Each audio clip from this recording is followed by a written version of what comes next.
Welcome to Perspective Transformation with Marnie and Friends. Whether you're looking for encouragement, practical training, or clear focus, you'll want to grab a notebook, as today's guest trainer shares rock-solid strategies you can implement starting immediately. Sponsored by WomenSpeakers.com. Here's your host, Marnie Swedberg.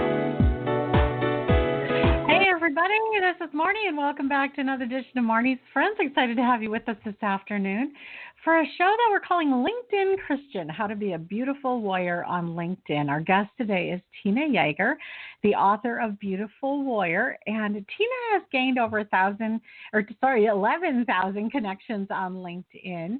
And during this hour, we're going to talk about how you can stand out from other profiles at LinkedIn, how to embrace your value as a Christ-centered brand and identity there, how to use simple strategies to decide how best to set up your page, how to quickly grow your connections, populate other profiles which present brands similar to yours, how to pitch to media directly on LinkedIn, set your content to post on LinkedIn so your feed offers value to your connections, set reasonable boundaries, and overcome any negative thought patterns to present yourself successfully on LinkedIn. Tina Yeager is an award-winning author of the book Beautiful Warrior, Finding Victory Over the Lies Formed Against You. She's a licensed counselor, speaker, life coach, and flourishment podcast host, and she's also the publisher of Inspirations Online. Welcome to you, Tina. Thank you, Marnie. I'm so excited to be here with you and your guests. Well, I'm excited to have you here and got to meet you face-to-face earlier this year, which was really fun before COVID set in. So that was awesome. And I love what you do and how God flows his love through you in such a gentle, calming, beautiful way. I just love your style. Well, thank you, Marnie. I love your style, too. You're so good at encouraging and uplifting other people. Well, I was excited to invite you on today. I had noticed you're one of our featured speakers at WomenSpeakers.com. And, of course, we love sharing you with the planners that visit the site. But I had noticed over at your LinkedIn profile that you had over 11,000 connections, which is that's kind of a challenging thing to do. It's not so tough to get to 500, but 11,000 is a lot of connections. So I reached out to you. We're doing kind of a series on social media and how to increase our visibility there for the glory of God. And so I wanted to bring you on today with this Christian perspective, and your book is Beautiful Warrior, and it's the subtitle is Finding Victory Over the Lies Formed Against You. I think a lot of us get kind of confused about social, about what role it's supposed to take in our lives, about how much we're supposed to invest in it, about a lot of things, who we're supposed to be on it. And so as we go through the hour, I'm excited to address some of these lies, maybe that we've been believing about that, and to expose the truth and some things that we can do as God lovers and beautiful warriors to share what the mission and the passion that God's put in our hearts through social channels like LinkedIn. So thank you again for being here. And I want us to dive in first with how to make your profile stand out from other profiles. And we're going to get through a lot of stuff like I went at the first, but this is where we got to start, is with that profile setup, how to think about that. Exactly. You need to know who you are as a brand, and sometimes that's the hardest thing that we can do in business, no matter what our business is.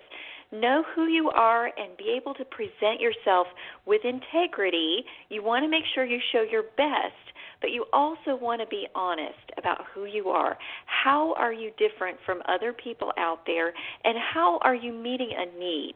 That's the most important thing. How are you meeting a need? And on LinkedIn, how are you meeting a need in the marketplace? Why will people want to be connected with you? Think about the needs of the other people who are going to be on LinkedIn. These are people who are looking to employ or connect or network. how are you helpful with that? How are you helpful at getting them to be better at what they do? How are you going to introduce them and network them with other people? So think about that. Think about yourself as a Christ follower, that we are about fellowship. That is one of the things that we do in the body of Christ.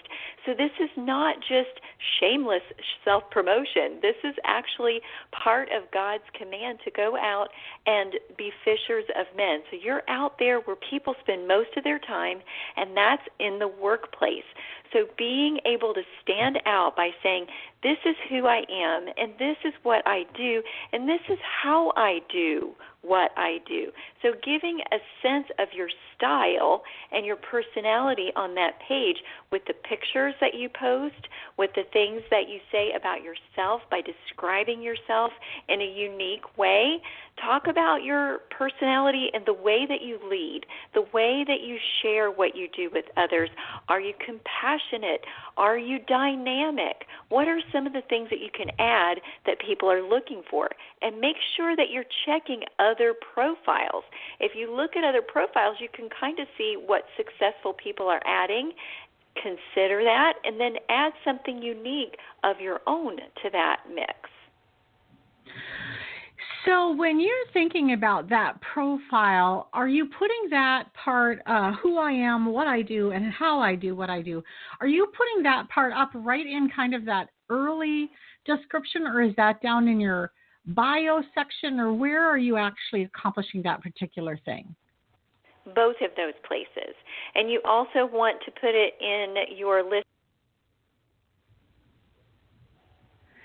Sorry, we dropped you there for just a second, Tina. And you also want to put it where? You also want to put it in the list of the things that you've done, because there's a place in the profile to show all the things that you've been involved in, your volunteer activities, the places you've published articles.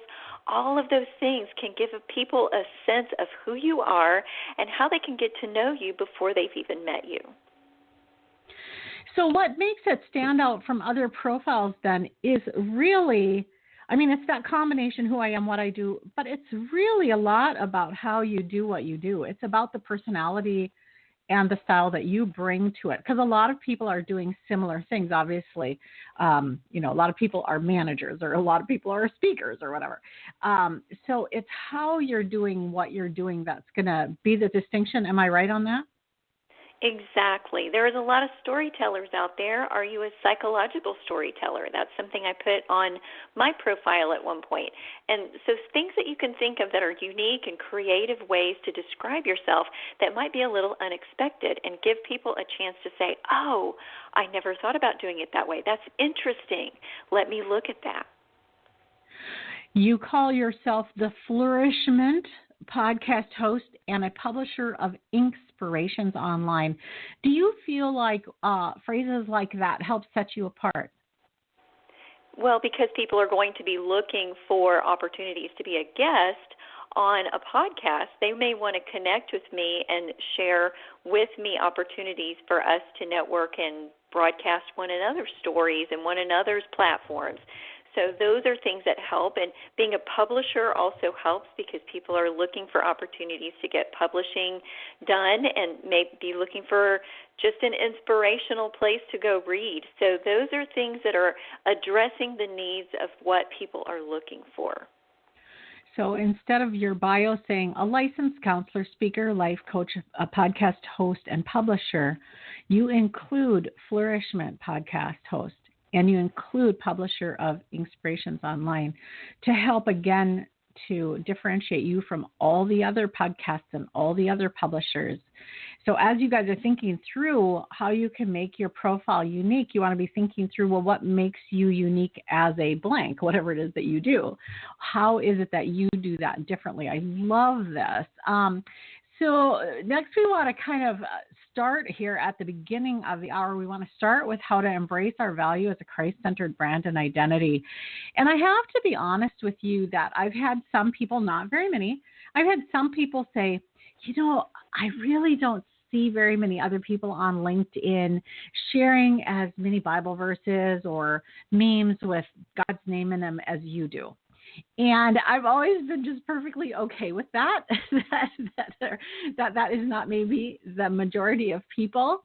And that is one of the ways that I just embrace my Christ-centered brand and identity is I simply live out who I am in the same way that a basketball coach would always and forever being using basketball analogies. It would make sense for him to do that, even if the majority of people on LinkedIn don't. So as you address this, Tina, help us to understand how you thought about this in order to be able to be who you are, all these things, counselor, speaker, coach, podcast host, publisher, all these things from a Christ-centered brand and identity. Well, part of that is, again, knowing what people actually need and being able to speak to that. And when we as Christians have integrity about who we are and what we have to share, then we are representing Jesus by reaching out with what people really are seeking and empty of and looking for. And we need to do that in a way that's respectful, but yet shows dignity and shows integrity toward ourselves as Christ-centered brands. And a Christ-centered brand doesn't necessarily mean that you are a Christian, you're a preacher. It doesn't necessarily mean that. You can be a retailer and still have a Christ-centered brand. If you look at Altered State, that would be an example of a Christ-centered brand. They carry a lot of Christ-centered products, and yet they reach out into audiences that may be seekers. And so they keep that connection open by being respectful, but they're not hedging at all on who they are and what they represent and what they offer. So we make sure that we are being positive with the things that we offer and the things that we encourage from our Christ-centered point of view, so that we are inviting people that are on LinkedIn to come and see why we have serenity. Come and see why we may have the keys to flourish in life. So they know that we have some things that are Christ-centered and Christian and faith-based, but we're also presenting things that might be of interest to them and aren't going to be delivered in a way that's judgmental or that creates walls with them. I love that. And businesses I'm thinking of include Hobby Lobby, Chick-fil-A. They so aren't a church. You know, they're totally not doing like Chick-fil-A. You know, they're serving chicken food, and so, yet at the same time they have this reputation. Their brand and identity is clearly Christ-centered as an organization. And they carry that through in what they do and how they share and just their desire for excellence. So as you do this now, for you personally, do you share quite a bit of religious type, I hate to use that word, of God-centric posts, or are you mostly sharing posts that are business related? I'm mostly sharing what I have on my Flourishment podcast, which can be either. And so there will be a little mix of that. But when my inspirations posts go on there, those are all very faith-oriented.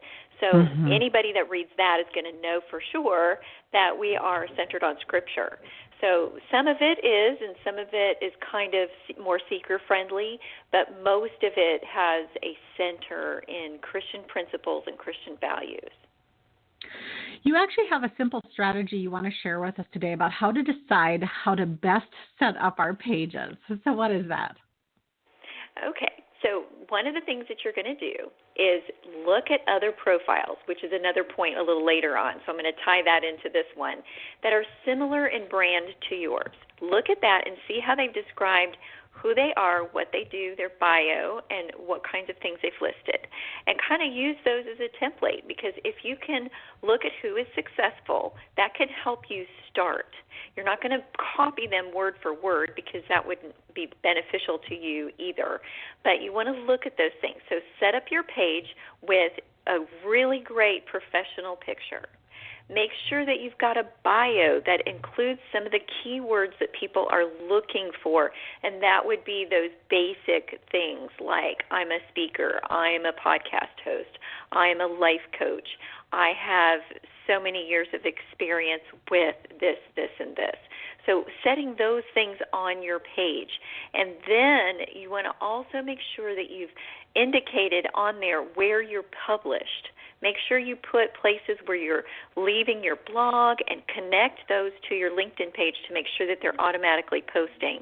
And those kinds of things to set up your page and using words that are going to be just tweaked enough to be creative and interesting on your page, that is going to help you have a very successful, quick way to set up your LinkedIn page. It's not created for people who are technological geniuses. It's created for everyday business people to be able to set these up. So I love that. And that's a principle, that's a strategy that I encourage you to use across all of your brands or across all of your channels, your social channels. As you're looking to set these up, go and see what other people are doing, especially people who are ahead of you on the journey. The word mentor, you can be mentored in like 12 different ways, so many different ways that a person can mentor you. But all mentorship means that someone is farther along on that part of the journey than you, in that leg of life than you are, and you can learn from them, and they can mentor and model good behaviors, best practices for you. And I encourage you to do that across all of your channels. And again, that works really great at LinkedIn and just simplifies it for you too. So growing your connections, do you remember when you joined LinkedIn, how long ago it's been? I don't remember. I do remember that it grew very, very quickly from a couple thousand to 5,000 to 10,000. And now it's over 11,000 and almost at 12 at this point. So it begins to snowball. Every social media site is like that. Once you hit a certain tipping point, everybody wants to be your friend. You'll get maybe 50 or 60 friend requests or connection requests every day. And you have to filter through those, of course. But the way that you begin to grow is you look at people who are in types of brands that would be beneficial for you to network. And you can send a message to them when you ask to connect and talk about their page, talk about what they're doing, and tell them why you want to connect. Those early connections, because your numbers are low in the beginning, are going to need to know why you are of value to them. So talk about, praise them just like you would anybody that you're meeting the first time. I see that you are involved in Christian women's ministry. I'd love to be connected and see if we can serve as a resource to one another. And then you put that there. Or I'd love for you to be able to access my blog, and I'd like for us to be a connection. You look like someone who's serving God the way that I want to serve God, so I would like to be connected with you on LinkedIn.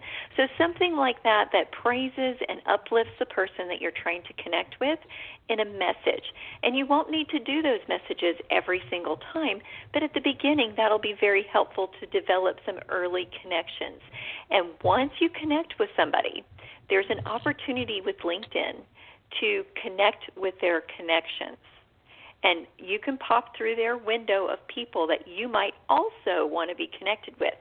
Go through and look at each one of those and try to connect with them. You may not need to put an extra message on those because you're already connected with someone they're connected with, and they're more likely to respond with a yes because you have a mutual connection. And you can begin with one, and with all their mutual connections, you can end up with 20 more. So did you go ahead and upgrade to the paid level, or are you at the free level with LinkedIn? I was at the paid level for a period of time, and then I just recently bounced back down because I didn't feel like I needed it anymore. When you're in the middle of a book launch, it can be helpful to be at the paid-in level because you can get a better sense of being able to connect with emails directly that way, and there's a lot more things that you can do. But if you're not currently in a campaign, you may not need that level. Right. So I think that's is it about 50 a day that you can reach out to at the free level? Do you know? I don't know. I actually don't know what the limits are on that, but I get so many requests every day that I'm just responding to those. You don't need basically. to reach out. You're just busy. No, not unless I am pass. pitching. If I'm pitching to media, I do. Yes. right. And we're going to talk about that in just a minute. Let's keep talking about this quickly growing your connections. So one of the things I really love at LinkedIn is when someone asks you to connect, they come into your they find you and they say, I want to connect with you. LinkedIn has this wonderful thing where they give you 12 now, I believe it is, it may be 15, but it's a certain set of people that they're connected with that LinkedIn pulls up your algorithms and says, you might like to connect with these people. And so it's right exactly under where your incoming connection requests are. And I have found that to be a super easy way to just expand my sphere into places to connect with people that really otherwise I don't know that I would have ever found them, Tina. That's how I feel about it. I probably only get to click on a quarter to 1/3 of those to ask for connections because a lot of them are just not my target connections. So how about for you? Are you using that tool? I used that a lot at first. I'm not using that quite as much, but I use it a little bit now. I like to look at certain organizations, too, that you can follow, and then you can find people that are connected with those organizations. Say you want to be connected with Samaritan's Purse or the Billy Graham Foundation or one of those kinds of organizations. If you go to the site on LinkedIn for that, you can also find people that work there, and you can ask to connect with them. So that's another way that you can grow connections that you know are parts of organizations you want to be affiliated with. Wow, I love that idea. I hadn't ever done that, and I'm jotting a whole list immediately, just off the top of my head of organizations that I could check into for that. That's a great idea. One of the things before we move off of quickly growing your connections, you may be tempted to just say yes to every single person who asks you to connect. And Tina, I'm going to let you share your perspective on that in a moment, but I'll just start. My perspective is that that's not what I wanted to do. I wanted to establish my LinkedIn algorithm to the point that people who are like-minded with me, I will come up all the time for them because that's who connects with me, are people that are like-minded with me. And so because of that, I have chosen to specifically not accept a lot of the people who want to connect with me, and a lot of the people who are coming up in the auto feeds still. They're the best connections LinkedIn can find from that person for me, but not necessarily the best connections for me. So I do consciously make decisions about that, and when I'm not sure, I just pray quick about it, and then either I pass it by or I accept it. And I don't really worry too much about it. It's very, very fast, but that's just where I'm at with it. Tina, how did you make that decision, and what decision did you make? Well, at first I connected with everybody, and that was not wise. So when I say set reasonable boundaries in this list of things that I'm going to talk about, you do need to be more careful and judicious about who you accept a connection with than I was at the beginning. And here's why. People on LinkedIn can get your email address, and you will end up on someone's email list, whether you want to or not. So you need to be careful who can get into your email access, because there are many people on LinkedIn that are from a lot of foreign countries, and it's very difficult to legislate or come back against people who are from remote countries. So I'm very careful about connecting with people that I've never met, that I don't have mutual connections that I can trust, that I know that this person is connected through this organization, and I know them virtually online at least. If they are from a foreign country, or they have some kind of a questionable-looking page, or they don't seem to have anything in common with me, I want to know why they're trying to connect with me. And some people on LinkedIn, strangely enough, are looking for a date. They are using it as a dating site, which is very strange to me that you would use a professional site as a dating site, but there are people who are doing that, and there are a lot of predators out there. So you do need to filter the people that you are allowing to connect with you on LinkedIn the way you would be careful with people connecting with you so they're not trolls on Facebook or anywhere else. I think you need to be especially careful on LinkedIn because of the access to your email address. Right. Such a good point. And of course, one of the things that people from, especially men, for those women, most of us that are at this show are gals, and a lot of guys are trying to get into the U.S. Via a female companion that can help them to get a visa. So, like you say, there's some cautions to take into consideration there. And it can sound like if you're unfamiliar with LinkedIn and you're just listening to this, kind of curious about it, it's much faster than it sounds. It's not like you have to take 20 minutes to vet every person you can really see red flags almost instantly if there's either no connection, or if there's a problem, you can usually identify that just really in a few seconds. And honestly, for you guys who are trying to either get connections or get speaking engagements or get media exposure or whatever, the red flag principle is huge. If you're applying to be a speaker at womenspeakers.com, which is the site I manage, and I see red flags, I am not going to approve your application. It's not going to happen. We have to be congruent. We have to be. We have to just look and be honest about who we are and what we're doing. And when you see somebody that isn't, you in your heart, you kind of know that it's a red flag, and you know that. And for those kind of people, then you don't need to connect with them. And there's no rules. You don't have to connect with anybody. You don't get penalized for not connecting with people. Exactly. And if someone doesn't even have a profile picture, that's a red flag to begin with. That's a red flag for me too. Yeah. And someone says that they're involved in some kind of secret service agency. That's a red flag because they wouldn't be able to say that online. So just watch for those things that you know are probably not true. Right. And if they don't have a photo, a lot of times it's just a person who's just setting up their account or something like that. And I know the organization, I know somebody that is, but otherwise, no photo is a big red flag. All right. So let's go ahead and talk about the next point that you wanted to talk about was how to populate other profiles which present brand similar to yours. So have we covered that?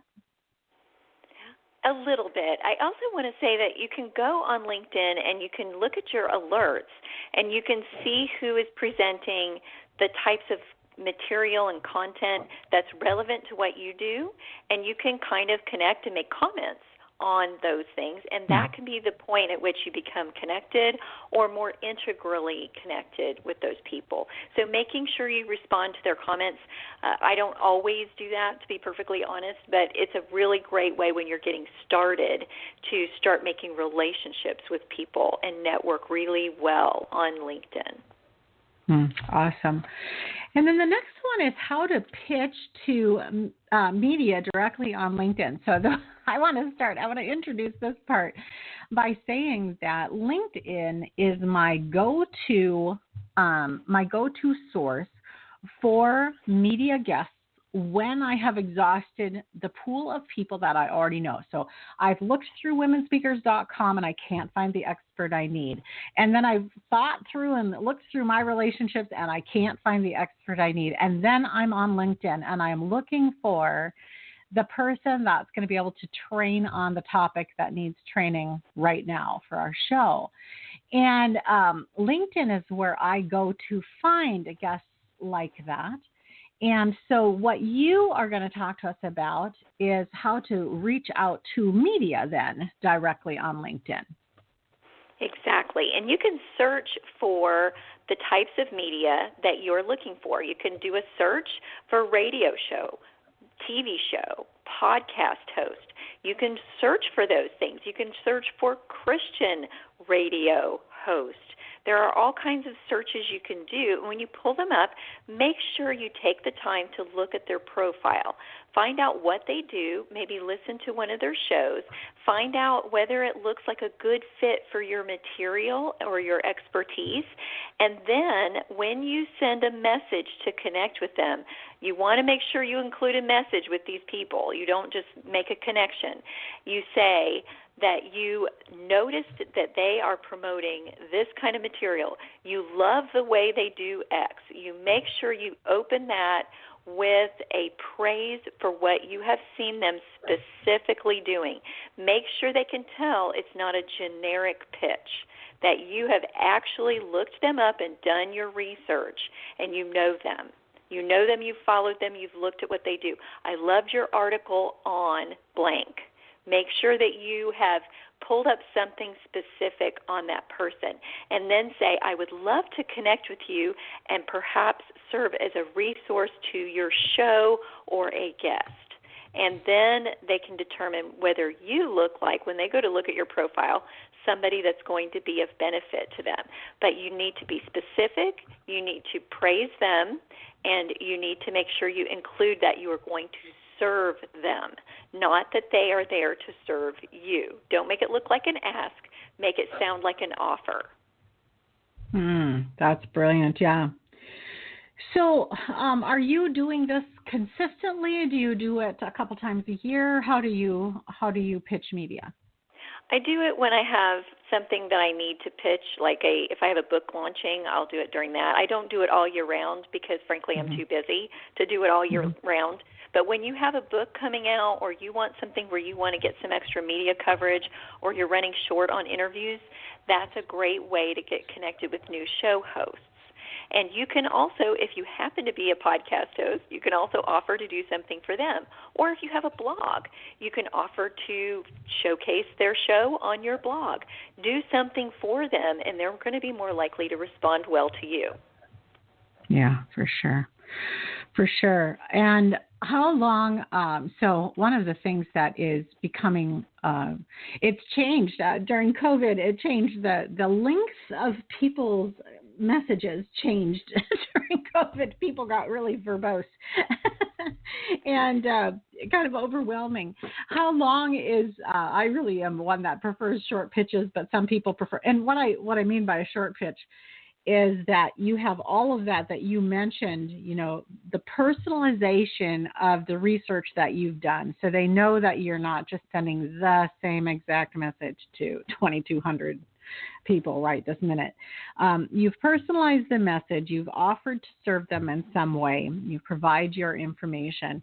And then I don't mind, like, under that, if you have like a dashed line and then you have all kinds of information below, because if I'm interested, I probably will keep reading.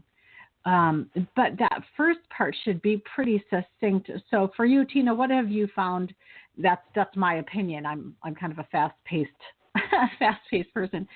So what have you found to be the most effective? I think you should try the short pitch first, and then if they respond to that, you can give them more information, because people are too busy to read those long emails the first time. If they're interested, they will look you up and ask you for more, and they'll connect with you. You can direct them to a press kit or a media kit, and that would be a way to give them an opportunity to look at more in-depth information with a link without you having to put it in the message. And you really need to have a professional level of LinkedIn to get those really, really long emails and messages sent out. I think they limit how much you can send on the free plan, or at least they did before I did the professional, which I just ended a week ago. Yeah. Well, even I know for me and working with the media for so many years, they are so busy that if you can't capture their attention in the first 10 to 30 seconds, really in 30 words, if you don't have them, they're gone. They're to the next one. So it's just important that you just start strong and you say it very succinctly. If you can do that for me in a pitch email, then I know you're going to be able to succinctly share your message in a live broadcast. And if you can't, then I believe that you're also going to get on the air and ramble. you know. Exactly. So Yeah. need to show them right up front that you know what you're talking about, you know what you can do, you really love what they're doing, and can we, how can we work together? So that's great. Any other thoughts about pitching to the media directly on LinkedIn? I don't think there's anything else other than just making sure that you're following up with that.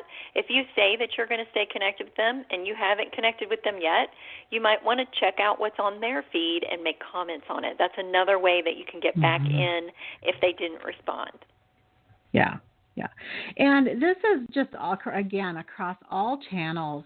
If you're trying to develop a relationship, those likes and comments and shares, those really matter to the hosts of all of these platforms. And by you taking the time to make a comment and to click like or to click love or share, it does endear you to them because it matters. And of course, the bigger the channel is, the less likely they are to actually see you individually.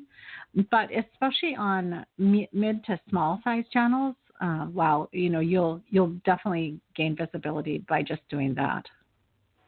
And you can start small. And then when you've been on some small shows, put those opportunities that you've had to do those shows on your LinkedIn profile. Show that you have experience as a guest, and that will help you when they are looking at your profile. Yeah, excellent. So how do you set your content to post on LinkedIn so your feed offers value to your connections? Think about what you have already that you're posting out there. Do you have articles that you post regularly on a shared platform? Like, for example, there are plenty of shared platforms, like a blog that's a collective blog a lot of people contribute to, or something like medium.com or one of those kinds of places, or Crosswalk, or any of those kinds of platforms where it's an online periodical or an online blog. Make sure that all of those articles are being set so that they post and share on LinkedIn on your feed. And that way people are seeing what you're doing on a regular basis. If you have a blog that you have on your own website, make sure that it's set so that it automatically posts that and shares that on your LinkedIn page. If your blog reflects the kind of people you want to connect with on LinkedIn, which it should, because you should have integrity as a brand. So things that are on My Flourishment broadcast are going to automatically share on LinkedIn. Things that are on Inspirations Online automatically share on LinkedIn.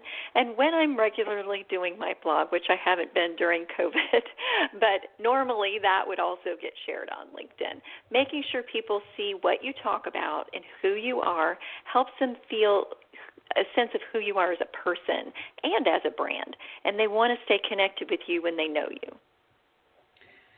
Right. And so for me, my podcasts show up on LinkedIn as well. And when I release a new video, that shows up on LinkedIn. And some Instagram and Pinterest, depending on what they are. Some of them are very appropriate for LinkedIn. Those are individually decided. And he's trying to say vice versa. Some things I post on Instagram or on LinkedIn, I don't post on Instagram. It's just not the appropriate way. But a lot of what I do is cross-cultural on all of the channels or most of the channels so that it can show up there, which is really cool. And to automate those things really reduces the number of times that you have to touch each channel.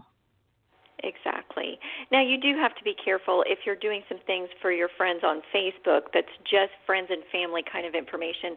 That isn't the kind of thing that your people on LinkedIn are going to find of value. But if you're sharing content that gives people tips on how to live well or how to do their business more successfully or things that people are looking for on spirituality and peace and serenity and bridging gaps and things that are going on that are current events, kinds of things that you want to have on your content on your blog or in your articles, those would also be appropriate for LinkedIn.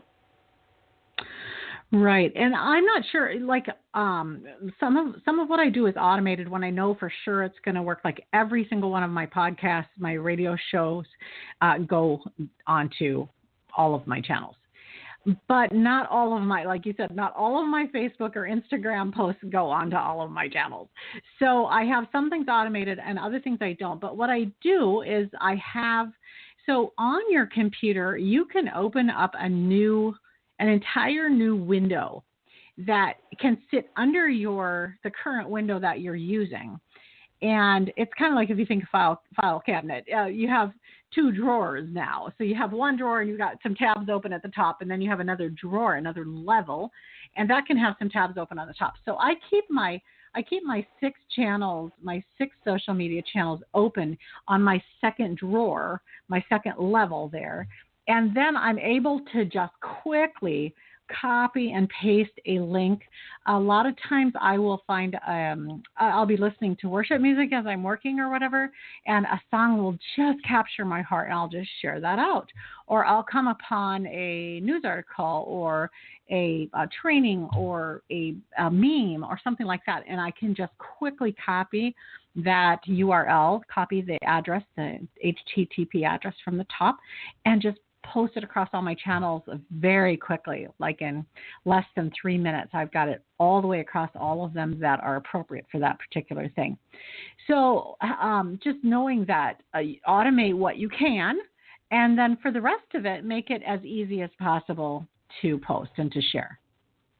Exactly. And as much as people see value that's showing up, then you become an expert to the people who see you present that kind of material on LinkedIn, and that really helps you get connections too. Right. Okay, so let's go back. We started on this one earlier, but let's go back about setting reasonable boundaries. And all of the social stuff can be a bottomless pit, actually. We all know people who have assistants who do this for them, either one channel or an assistant, or one assistant for all channels, or an assistant per channel to manage these things. So we can spend a ton of time and resources on each or all of our social media channels.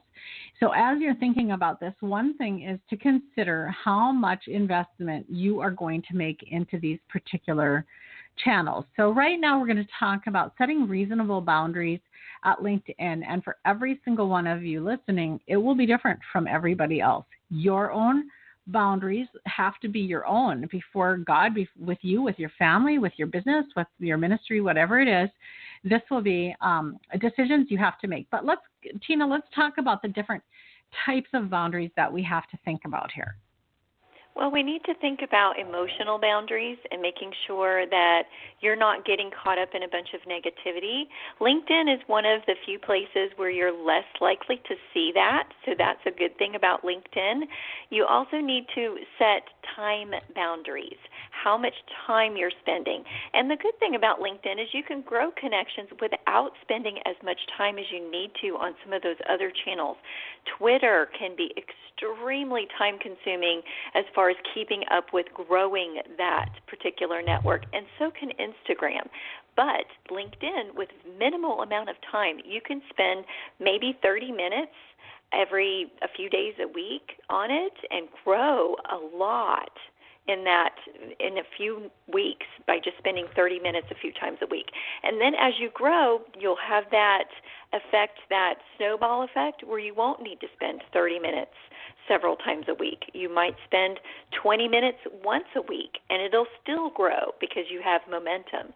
So know that your initial investment does not have to equal your long-term investment on LinkedIn.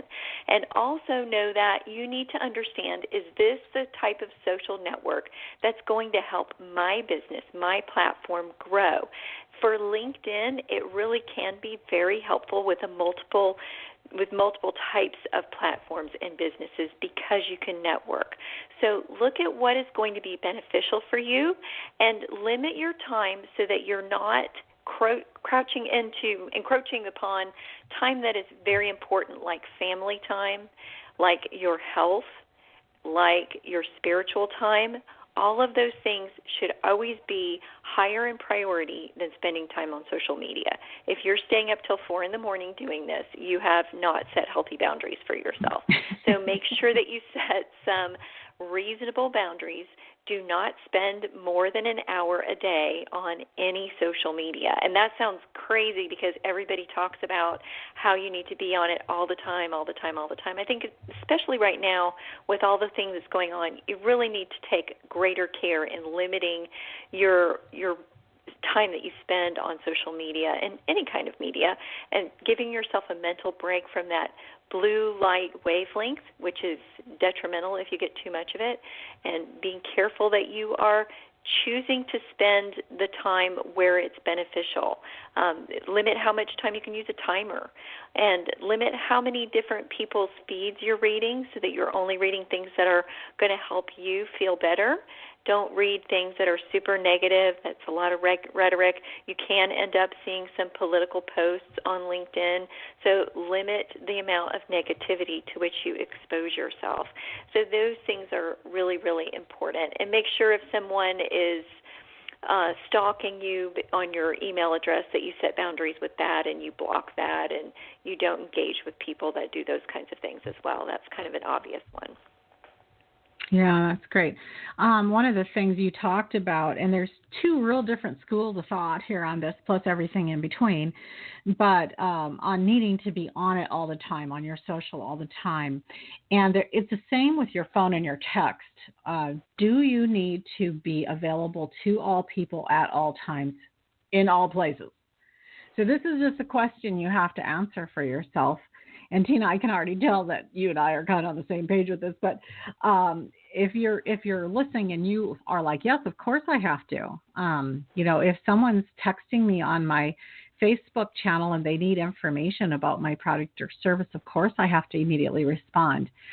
And I remember I actually had to hire a coach after we bought our restaurant, and I couldn't breathe. I was homeschooling our kids. I was running womenspeakers.com.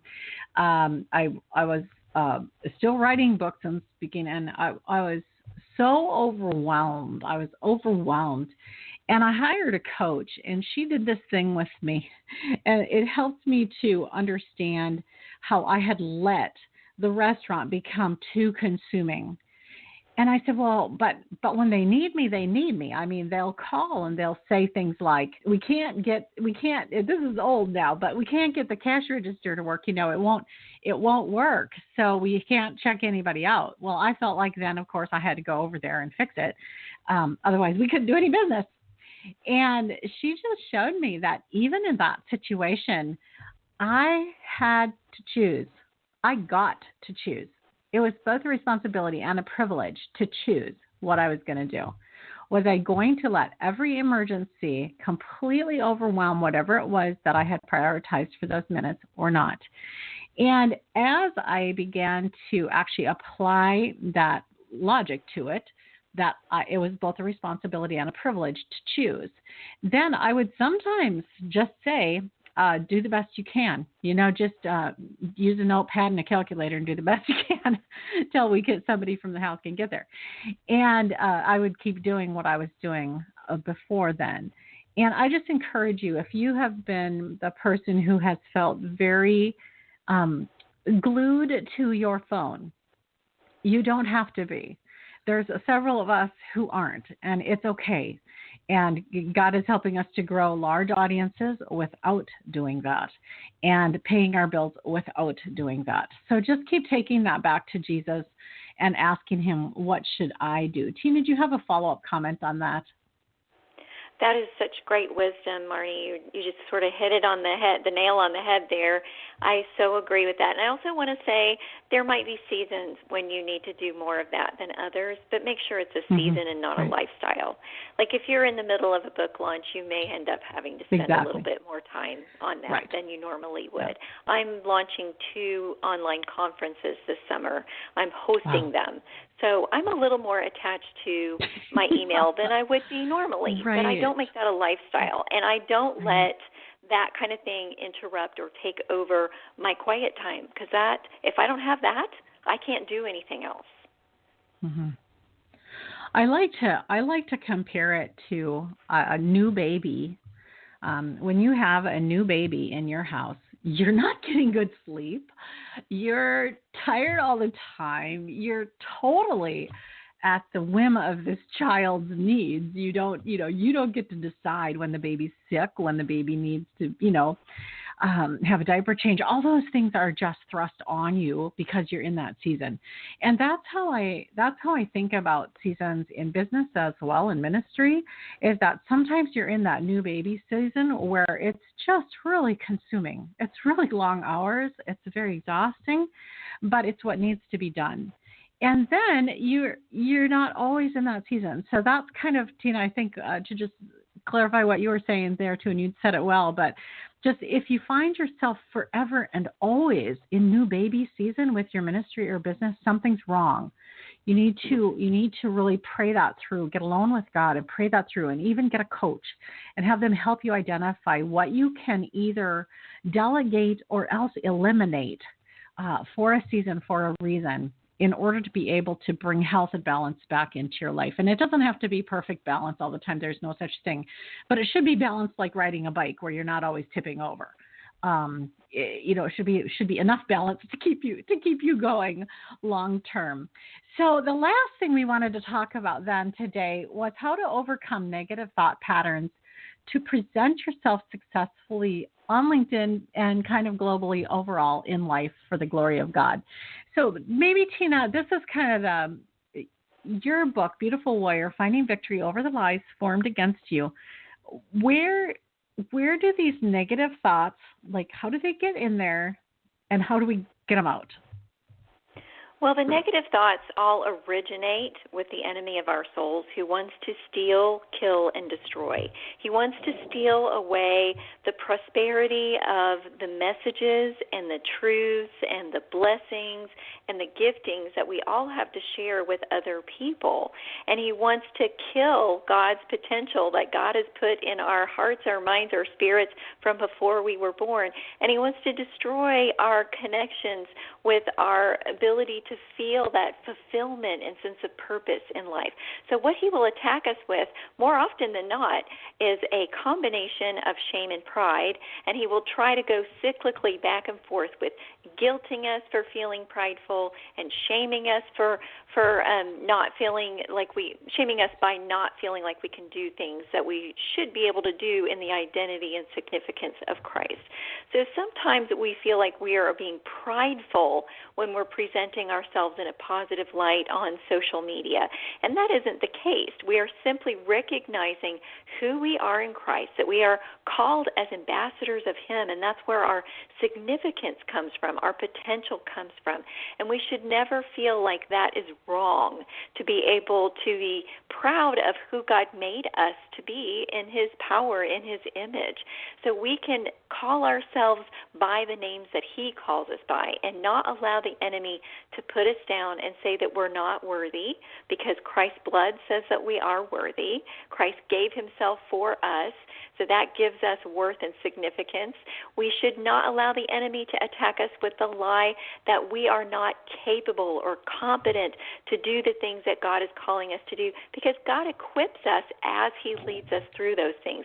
If we can do it on our own strength, we are looking at a too small dream. We're looking at a human-sized dream, not a God-sized dream. So he's always going to call us to things that we can't do, and he's happy when we admit to him, Lord, I can't do this. He usually says, you're right. Why don't we do it together? Because that's what God wants us to do. He wants us to do things that we can only do with his help. So recognizing that those are lies of the enemy, those lies about our potential, the lies about our identity, the lies about our worth, that can come from people, but it always originates with the enemy. And the enemy uses people sometimes unwittingly to attack us with shame lies about who we are and what we can do. He can also attack us with lies about pride, thinking that we need to have a certain number, and we can get caught up with our numbers. He can attack us with pride about who we should look like or vanity or things like that, and just remembering that it's okay to just be real, and it's okay to start small, and it's okay to only minister to 5 or 10 people to start with, and those people are super significant and infinitely valuable to God. So making sure that you don't get caught up in those pride lies that the enemy tries to get you with, making you think you have to have a ministry that looks like something according to the world's standards instead of something that is according to Jesus' standards. Because Jesus had a very humble-looking ministry at many points in his ministry on earth. And remember, he also slept. He wasn't trying to not sleep during that 3 years that he was on the earth doing ministry. He took breaks to go spend time with God. He took breaks to spend time with 2 or 3 friends instead of all of his disciples all of the time.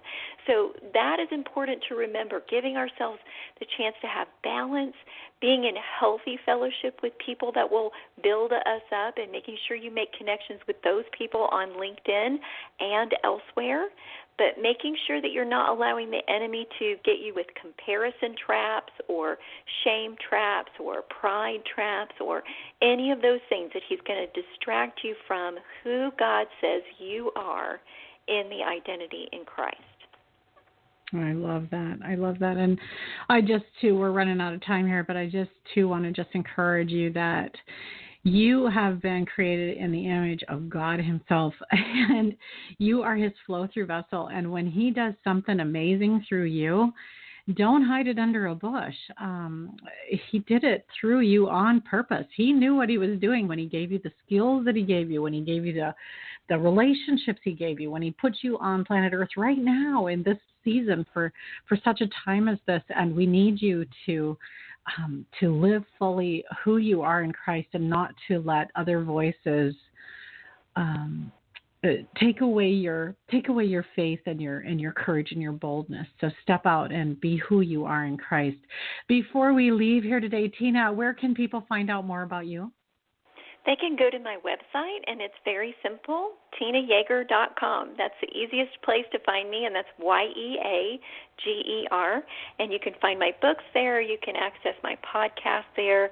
And there's links to everything that you might want to know about me there. And you can also connect with me on different social media sites, but that's all on my website too. So I hope that you can find out more about that. And I do have some conferences coming up, so I hope you'll come join us for a little she time or rebound your highest this summer in June and July, and that would be fantastic.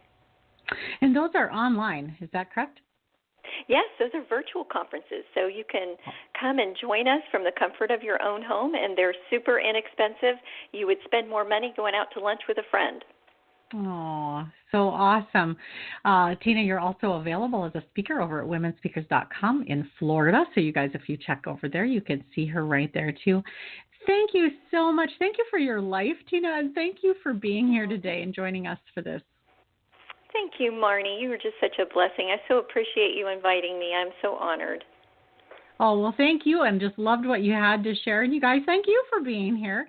Can't do a show without listeners, and so we're always so grateful when you guys join us for these programs, and look forward to seeing you around at the different social sites. If you have not already connected with me and with Tina over at LinkedIn, I encourage you to do that. I am Marnie Swedberg at LinkedIn, and she is Tina Yeager, YEAGER, and we would love to connect with you there. Also have a brand new Godly Women Worldwide YouTube channel that it's been kind of stagnant for years and just growing it right now. So if you haven't checked that out, be sure to check that out at www.godlywomenworldwide.com. We'll take you to that YouTube channel, and you can subscribe and follow us there, as well as share that with others who may be encouraged by that. And also, for sure, just be looking forward to lots more great stuff coming.